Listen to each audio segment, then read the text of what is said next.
स्वागत हमरे करती सुंदर समाज रे मान के स्वागत हमरे करती सुंदर समाज रे मान के बाबे सुंगार सलो सुगार।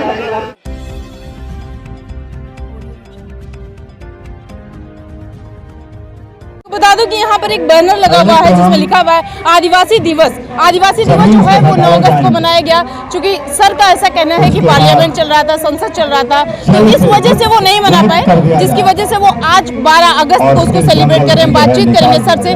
सर 9 तारीख को था, आप लोग नहीं मना पाए, 12 को मना रहे हैं, तो क्या कहना चाहेंगे इस पर आप?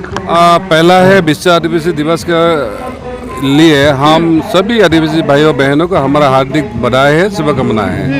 पहला है हमारा पार्लियामेंट चल रहा था, दूसरा था सारा आदिवासी भाई हमारा इधर उधर अपना अपना एरिया में अपना अपना डिस्ट्रिक्ट में मनाते हैं। तो हम दिल्ली में जो लोग हैं वो उसके अगुवाई में हर प्रदेश से जो रिप्रेजेंट है 2 साल करके वो लोग आ रहे हैं, क्योंकि विश्व आदिवासी दिवस सिर्फ मनाने में नहीं है, उसका जब महत्व होता है आदिवासी को आगे बढ़ाने का, आदिवासी का हक अधिकार दिलाने का, ये सब चीज़ें पर आश्वासा होगा। आज हम दिल्ली में बैठा हुआ है, इसका मतलब ये नहीं है हम कोई धरना प्रदर्शन के लिए, आपस में हमारा मंथन होगा जो एक्चुअली आदिवासी का आज का जो ये है हालत है, बुरी हालत का कारण क्या है, उसको हम कैसे यहाँ से उभर सकते हैं। आने वाले दिन में आदिवासी को हम रोज से शासन तक कैसे लाएंगे, अपना संस्कृति, अपना भाषा, अपना धर्म, अपना खनिज, अपना जल जंगल जमीन और उतना शासन कैसे कायम करेंगे। वो जो आज़ादी से पहले से आज़ादी के बाद भी लड़ाई चले, वो लड़ाई को हम आगे तक कैसे लेके जाएंगे या हम उसको जिम्मेदारी कैसे निभाएंगे, सबके लिए हम ये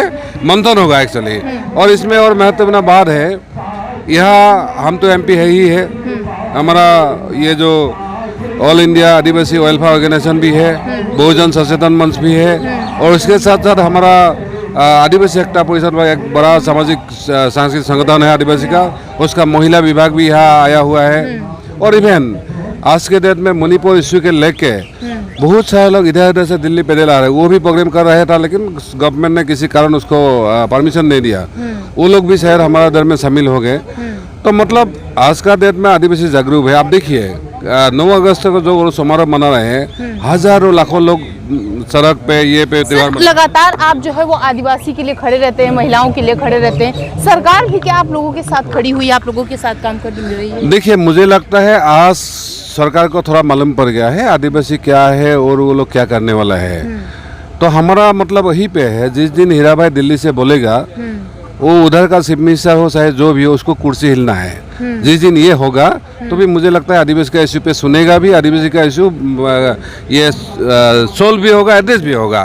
तो इसीलिए हम पूरा तैयारी है, क्योंकि आप देखिए पहले कभी किसी ने सारा देश का आदिवासी को, आप देखिए संख्या में हो सकता है रिजर्वेशन ओनली 7.5% है, लेकिन आज के डेट में 10% से ज़्यादा आदिवासी है, लगभग 14-15 करोड़ के आसपास आदिवासी है।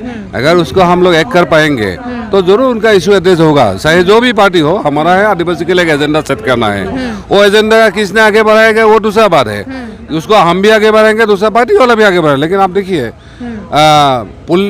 इलेक्शन से पहले आदिवासी का एजेंडा पूरा पार्टी के हाथ में होता है, लेकिन जब इम्प्लीमेंट के पास आता है तो कहीं पे नहीं होता है। तो हमारा मतलब है, अगर आपने बोल दिया आदिवासी को आप जल जंगल जमीन खनिज का अधिकार देंगे, उसका शासन देंगे, उसका भलाई करेंगे तो देना है, नहीं तो हम लोग सामने आना पड़ेगा। क्योंकि हम लोगों ने गण सुरक्षा पार्टी बोल के पार्टी भी बनाया। सरकार कह रही है कि हमने जितने वादे किए आदिवासियों के लिए वो पूरे किए, लेकिन आदिवासी समाज के जो लोग हैं वो लगातार ये कह रहे हैं कि सरकार जो है खाली लिखित कह रही है, कागज में कह रही है, मीडिया में कह रही है। क्या ये सच है क्या?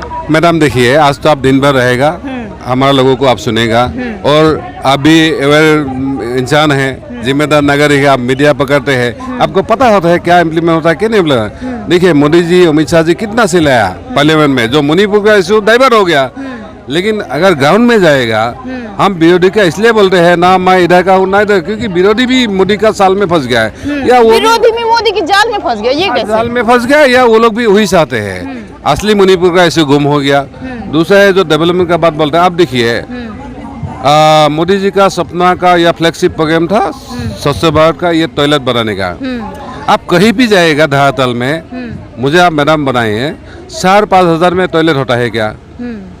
जो 12,000 रुपया दिया था वो डिपार्टमेंट को दिया था, डिपार्टमेंट ने किसी एनजीओ को दिया था, एनजीओ भी लाभ कमाएगा और डिपार्टमेंट जो लोग बैठा कुल मिलाकर जो दे रही है वो सब अपना अपना जगह खींच के लाभ ही ले रहे हैं। 4,000-5,000 आप जब गाँव में जाएगा, बहुत सारे लोगों के नाम पे टॉयलेट है लेकिन कागज पे है।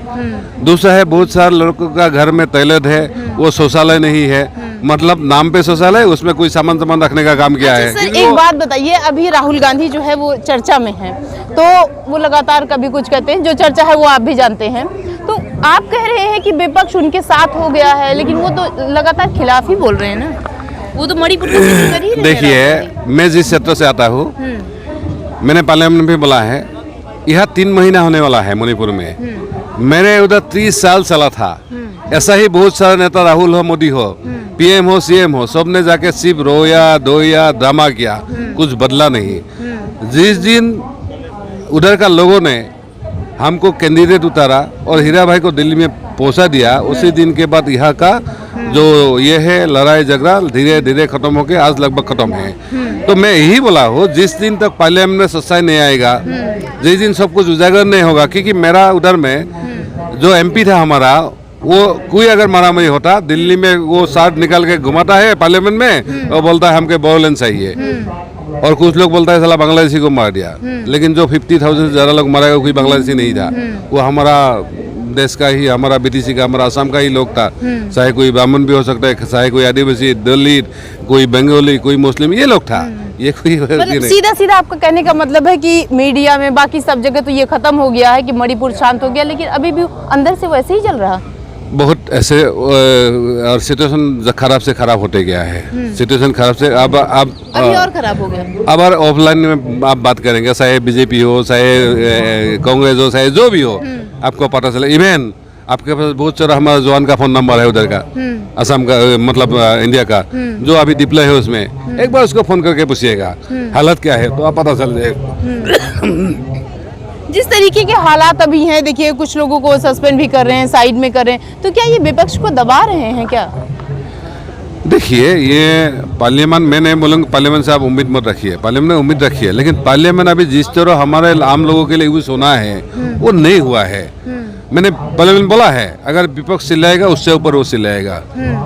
अब देखिए, इतना सारा गंभीर विषय है, उसके बाद ही जो फ्लाइंग किस वो इश्यू बन गया।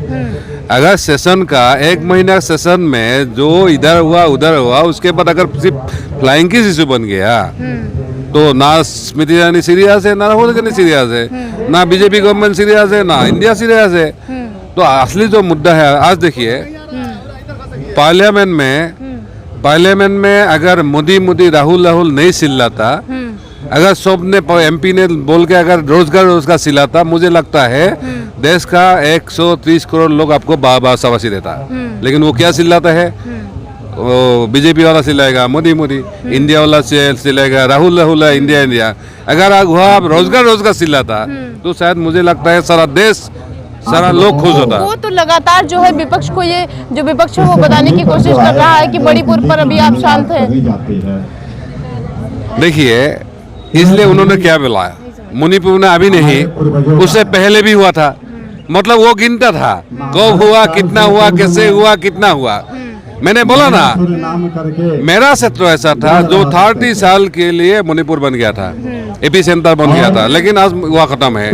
मुझे लगता है मणिपुर भी ऐसा करना चाहिए। राहुल गांधी ने सर ये कह दिया कि भारत माता की हत्या कर दी गई मणिपुर को लेकर, ये सही था? देखिए, उनका जो नजरिया वो बोल दिया है, सब देश का लोगों का, चाहे नेता हो चाहे आम आदमी हो, उसको अपना अपना नजरिया होता है, वो अपना नजरिया ऐसा भी कि आप ऐसा कुछ कह देंगे क्या, आप इस तरीके का नजरिया रखते हैं? देखिए, उन्होंने बोला है सोनिया उनका पहले माँ है या भारत माता उनका माँ है, क्या हमारे तो दूसरे माता के उन्होंने हत्या करा, मतलब यह जो माता के लिए ये हो गया है, तो ये माता भी मर गया, ऐसा बोला है। जो इंटरप्रिटेशन कैसे करेगा वो आपका चीज है। हो सकता है किसी को लगे गलत भी लगता है, और बहुत से लोगों को सही भी लगेगा, इसमें आप कुछ नहीं बोल सकते, क्योंकि सब लोगों का अपना अपना नजरिया होता है, अपना अपना स्वाधीनता होता है, आप बोल सकते हैं। सर आपका क्या नजरिया?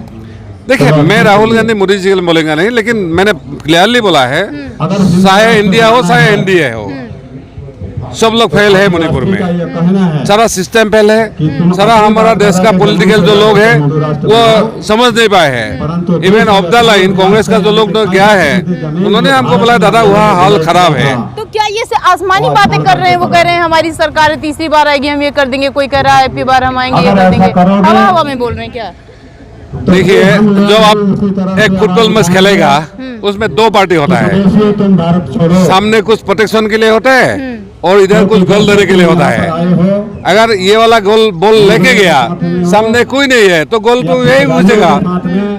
तो मतलब आज का दिन में बीजेपी को रोकने के लिए इंडिया काफी नहीं है, तो इसलिए हम लोग थर्ड पार्टी का अगुवाई कर रहे हैं। हम टोटली इंडिया के अगेंस्ट में है, एनडीए के अगेंस्ट में है, एनडीए के अगेंस्ट में है। लेकिन इंडिया का जहाँ गैस मिलेगा हमको, क्योंकि अगर हम इंडिया का भी अगेंस्ट जाएगा, लोग बोलेगा साला बीजेपी का बीटी में। हम इंडिया जहाँ से, मैंने बोला यूपी में जाएंगे, ऊपर ऊपर से तो अलग है लेकिन अंदर अंदर से साथ है। यूपी में हम क्या है, सारा जानकार लोग, चाहे पत्रकार हो, चाहे इंटेलेक्चुअल हो, चाहे आम आदमी हो, सबको बोलना है अगर इंडिया एकजुट भी हो गया तो 35 या 40 से सीट ज्यादा नहीं आएगा, तो बीजेपी का 40 मिल गया। और आपको पता है ऑल ओवर इंडिया में अगर बीजेपी को 200 सीट आ गया, कह रहे हैं 400 पार, आप कह रहे हैं 200। चलो अगर 200 भी आ गया तो मोदी जी, अमित शाह का इतना ताकत, इतना दिमाग है और 100 को लेके आएगा।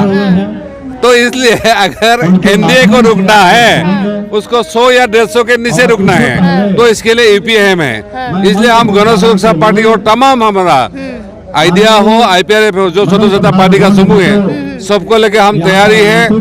जो इंडिया 40 सीट लेगा तो अदर 40 सीट हम लेंगे। अच्छा ये बताइए 400 पार होगा कि नहीं? आप लोग हमारे जो प्रवक्ता आज का जो डेट है, अगर सामने कोई प्लेयर नहीं होगा, 700 नहीं 500 भी लेगा। तो सामने कोई प्लेयर है कि नहीं? अगर कोई इंडिया नहीं करेगा तो हम लोग है, हम लोग भी पूरा देश में तैयारी है। कम से कम 150 सीट में लड़के हमको 100 सीट लाना है। कैसी कैसी तैयारियां की है, कैसे जनता से कनेक्ट हो रहे हैं? मैडम ये सो अर्ली, अब थोड़ा देर रुकिए, क्योंकि आज का सब बोल लेगा तो ना हाईलाइट होगा, ना लोगों को समझ में आएगा। 400 पार है। मैंने पहले बोल नहीं दिया है, ना इंडिया में हूँ ना इंडिया में हूँ। हम थर्ड पॉइंट अगुवाई कर रहे हैं। ये जो है आदिवासी समाज के एमपी हैं, जिन्होंने बताया कि जिस तरीके से 9 तारीख को यहाँ पर वो आदिवासी दिवस मनाया जाना था और पार्लियामेंट के संसद के चलते नहीं मनाया जा पाया, तो अब वो 12 तारीख को इसको मना रहे हैं। और सेकेंडरी इन्होंने ये भी बताया कि किस तरीके से लोग हैं वो एनडीए पर है और किस तरीके से इंडिया पर जनता मंत्र से प्रिया पांडे गिरी।